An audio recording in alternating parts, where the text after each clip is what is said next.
ratios promedios que tiene la compañía están cercanos al 70-80% aproximadamente, ¿no?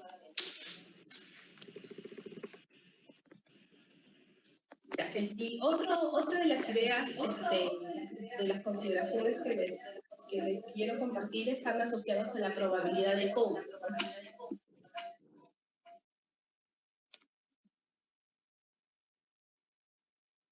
Ya se está acoplando, ya dejó de acoplarse.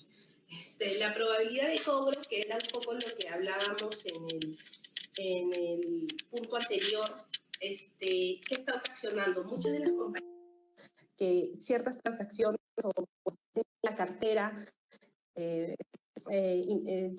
de cuentas por cobrar, lo que están haciendo, lo que está ocasionando es que regresen al paso previo, ¿no? Al paso previo de reconocimiento de ingresos. Ha habido una suerte de ciertos ingresos que reconocían típicamente dentro de su estado de resultados, se han detenido y han dicho, no, esta transacción ya no cumple con el criterio de probabilidad de cobro. Entonces están, obviamente, en ese sentido, cambiando su política de reconocimiento de ingresos, ¿no? En ese caso, típicamente es diferir el ingreso hasta que esta probabilidad de cobro aumente en el rango esperado, ¿no?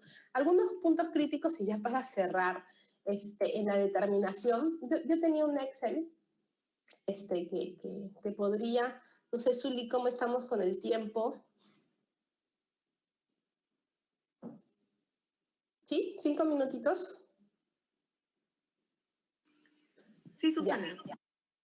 Ya, porque lo van a ver en el Excel mucho mejor evidenciado. Igual acá se los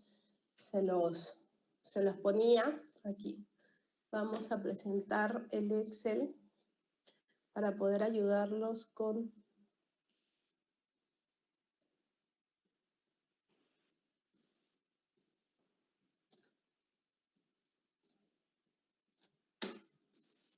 Ya.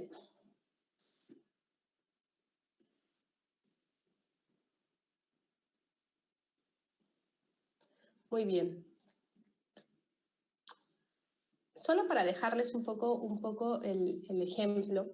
Típicamente, la data se ha hecho muy importante, ¿no? Este es un ejemplo X de una compañía que en aplicación de NIF 15, de hecho, lo hizo desde el 2018. ¿Qué tiene? Tiene el histórico por cada segmento de su cartera. O sea, estamos hablando de cada columna es un mes, ¿no?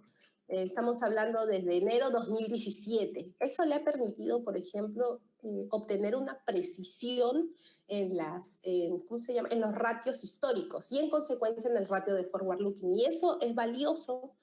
¿Por qué? Porque permite una medición mucho más fina y obviamente hablando de ratios que vas a aplicar contra toda tu cartera, cada ratio se hace más importante, ¿no? Sobre todo en los niveles donde existe una mayor concentración de saldos, ¿no? Entonces, todos estos ratios que esta compañía, por ejemplo, lo tiene desde el 2017, en el 2018 lo tuve desde el 2015, lo que he hecho he sido cambiando o actualizando su estimación. Tiene los ratios, por ejemplo, en 30 días, los créditos a 30 días, típicamente tiene 10%, 9%, 8%, 5% en el 2017 promedio, en el 2018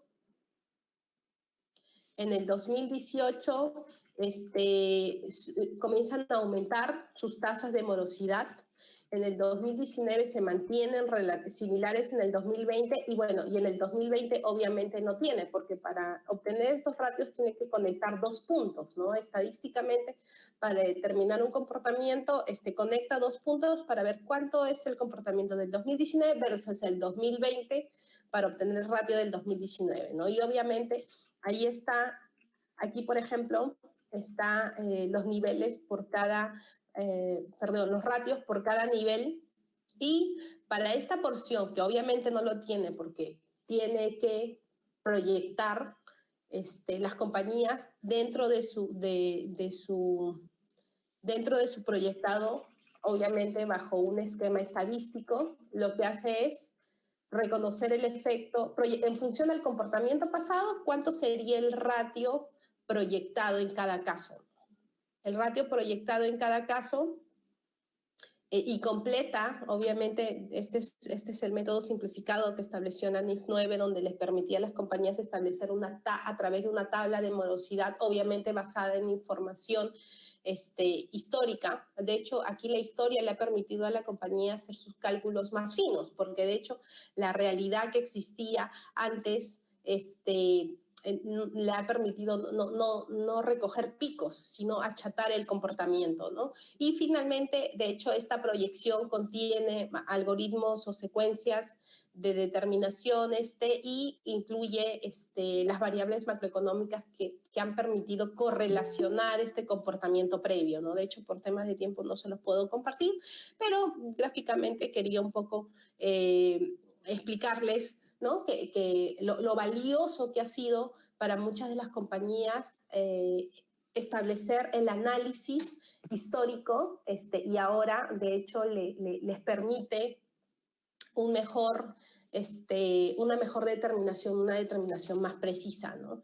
Finalmente, ya para cerrar, aquí les dejo tres principios que están considerando los usuarios a la hora de leer o de utilizar la información financiera. En principio, los usuarios esperan hipótesis coherentes con las expectativas que tenga la gerencia, ¿no? Lo que busca es una coherencia. Muchas de las compañías, cuando han establecido sus supuestos en marzo y lo han ido, de hecho, precisando, monitoreando hasta el cierre del 2020, han tenido en cuenta estos dos aspectos que les decía, ¿no? El aspecto comercial en el ambiente de negocio, obviamente siempre con el perfil de la gerencia o más o menos conservador, pero también este criterio operativo, ¿no? La capacidad que tiene la compañía para, obviamente, generarse esta expectativa, ¿no? Y el segundo está vinculado a que las hipótesis que utilice la compañía para determinar sus supuestos sean basados en información razonable y disponible, ¿no? Esa disponibilidad, sobre todo en NIF 9, se ha hecho mucho más crítico, porque obviamente tener un manejo de data y desarrollar el monitoreo, por ejemplo, en el caso que les mostré mensualmente, les ha permitido una estimación mucho más precisa, mucho más fiable y de hecho contribuye al tercer principio que buscan los usuarios, que es esperan transparencia en los impuestos, ¿no? Que esa transparencia se vea traducida en revelaciones y en una base técnica, ¿no? O sea, que no salga producto de estimaciones, no están siendo valoradas muchas las estimaciones gruesas, sino las estimaciones basadas en datos, basadas en información y obviamente que va cambiando en el tiempo, ¿no? O sea, eso también es bastante apreciado y es una de las cosas que nosotros recogemos o hemos recogido en la cartera, en los clientes que venimos colaborando y ayudándoles en sus estimados, en la determinación o incluso en los cambios de políticas que están estableciendo para poder, obviamente, seguir con el cumplimiento de la normativa NIF y, obviamente, recoger información útil para sus usuarios, sus stakeholders, ¿no? Entonces, no sé si existirá alguna pregunta, creo que va a haber al final, le daría pase a Zuli. Eso es todo lo que les quería un poco comentar.